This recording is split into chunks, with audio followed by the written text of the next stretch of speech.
My most popular video was titled "What is Gender?" So without further ado,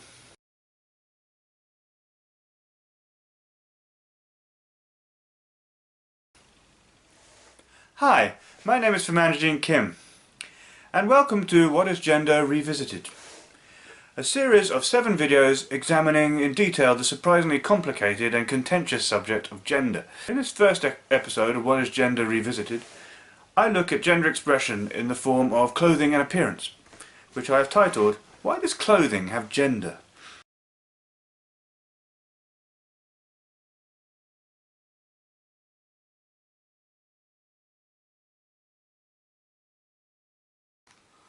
Although there are a range of possible options for clothing and appearance styles within each gendered category, there are many signs or signifiers associated with each of the binary genders, in other words men and women, in terms of clothing and appearance.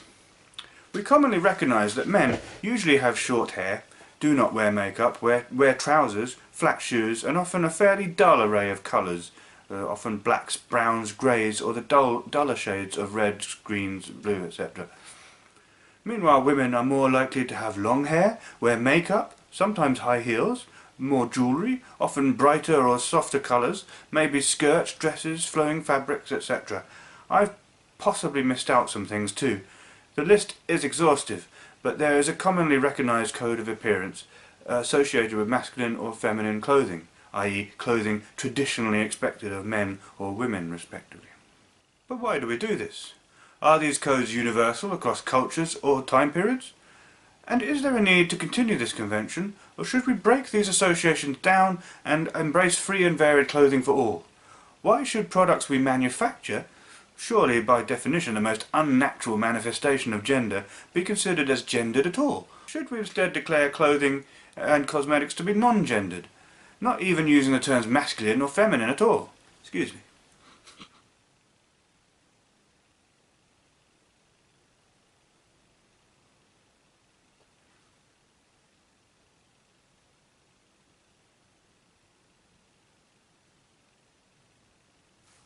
Firstly then, why did we create this gendered clothing code in the first place?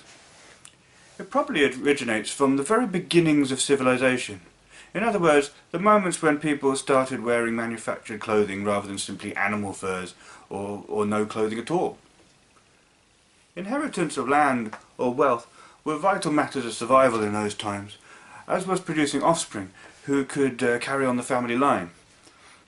For this reason, many ancient societies were a little bit homophobic by today's standards, and certainly viewed man as synonymous with physically male, and woman as synonymous with physically female.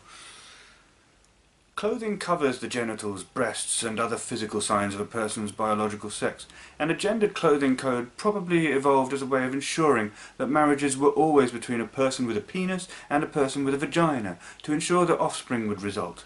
And in the most homophobic of ancient societies, to ensure that people didn't accidentally have sex with people who had the same genitals as themselves. Shock horror! Excuse me.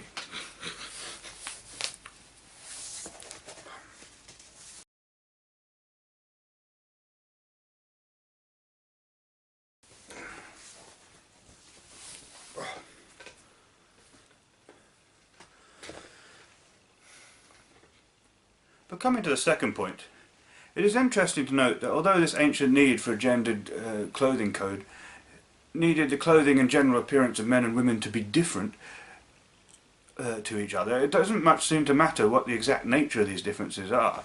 The exact nature of these appearance codes differs radically from culture to culture, especially when we look at different parts of the world and in different periods of history.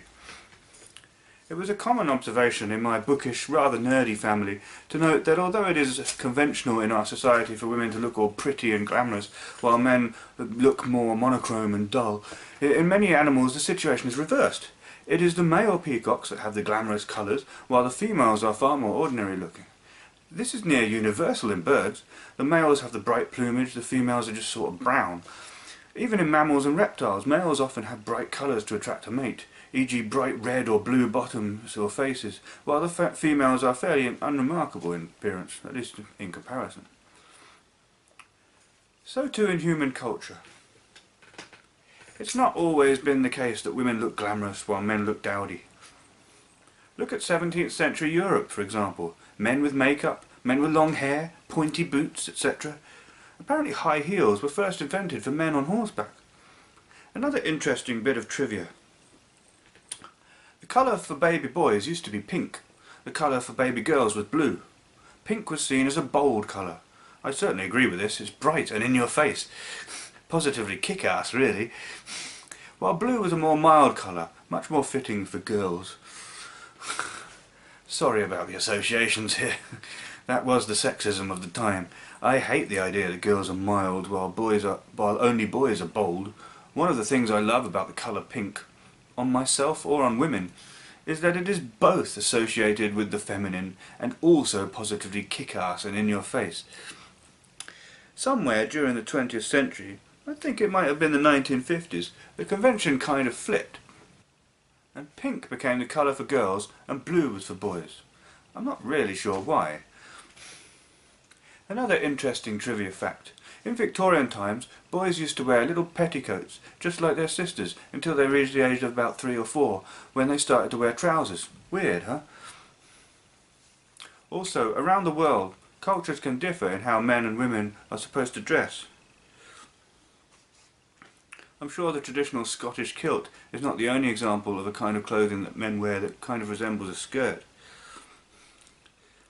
Trousers are a relatively modern invention after all. And in various cultures around the world, men wear as much jewellery and makeup as women.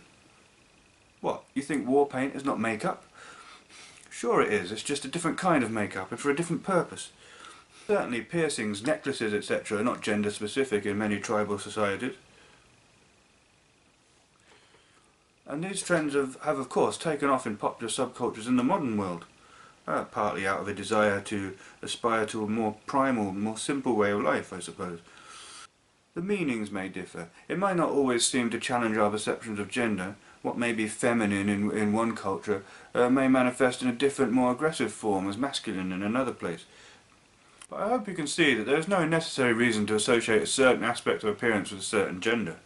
The desire to separate the genders by appearance may be almost universal, but the specifics of the clothing codes vary enormously from place to place and in different times. So, is there still a need for men and women to look different?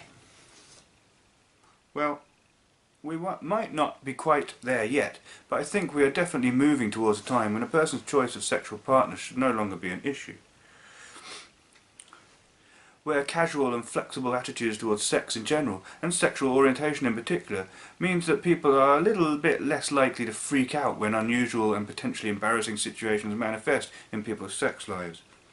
In any case, in an overpopulated world, and with the spectre of environmental collapse on the horizon, and where wealth and livelihood is no longer decided by heredity, I think we as a species have certainly outgrown any need for such a restrictive code of gender appearance. It's just clothing. It's just makeup. It's just hairstyles. These are all things we make with our own human hands. Or shape in the case of hairstyles. They are man-made. They are manufactured. We made them up. We can definitely unmake them. And we probably should. Why is clothing made for men so much more coarse in texture, while the clothing made for women is more soft and delicate? Are we really saying that men are rugged while women are soft and fragile? Why are women allowed to express themselves in a rich array of bright and vibrant colours while men have to settle for nothing in terms of makeup, or only the dullest shades in terms of clothing? Can't men be beautiful too? Can't men be creative and artistic in their expression too? Why do women's jewellery and clothing often depict flowers, butterflies and the like? Don't men like nature too?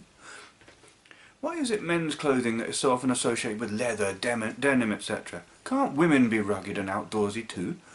Why is it men's clothing to wear trousers and ties in the office? Can't women be smart and superior too? It is commonly understood that a person's choice of clothing is an expression of their personality. So why do we assert that men and women can be all varieties of temperament and personality, but still stick rigidly to outdated codes of appearance for women and men? Excuse me. Yes, we should break these associations. Yes, we should smash these codes. Not just for the benefit of transgender people, or for people who want to shock or titillate, but for each and every one of us. We are all cruelly restricted and subjugated by this nonsense, nonsense of which there is no real need anymore. While these codes still exist, there might still be a need for people to assert that they prefer to dress more femininely, or that they like masculine clothing, for example. But I long for the day when we are free to wear whatever we like, no matter what our gender identity or biological sex, and when clothing, makeup or hairstyles is no longer even considered masculine or feminine. It's just clothes, and everyone is free to wear whatever they want. Be free. Don't be a slave to other people's expectations. If you want to wear a dress, wear a dress. If you want to wear trousers, wear trousers. Love lipstick? Put some on. Experiment with the full range of nail varnish if you want to. Cut your hair short. Grow your hair long. Wear necklaces, bangles, rings if that is your thing, or don't if it's not. Wear bright colours or a suit and tie. Wear high heels, flat shoes, trainers or sandals. Just be you. Why waste a second's time? Seriously, I thought we'd have evolved way past this sort of trivial gender policing by now. Join me again in 4 weeks' time for part 2 of What is Gender Revisited. Until then, thanks for watching.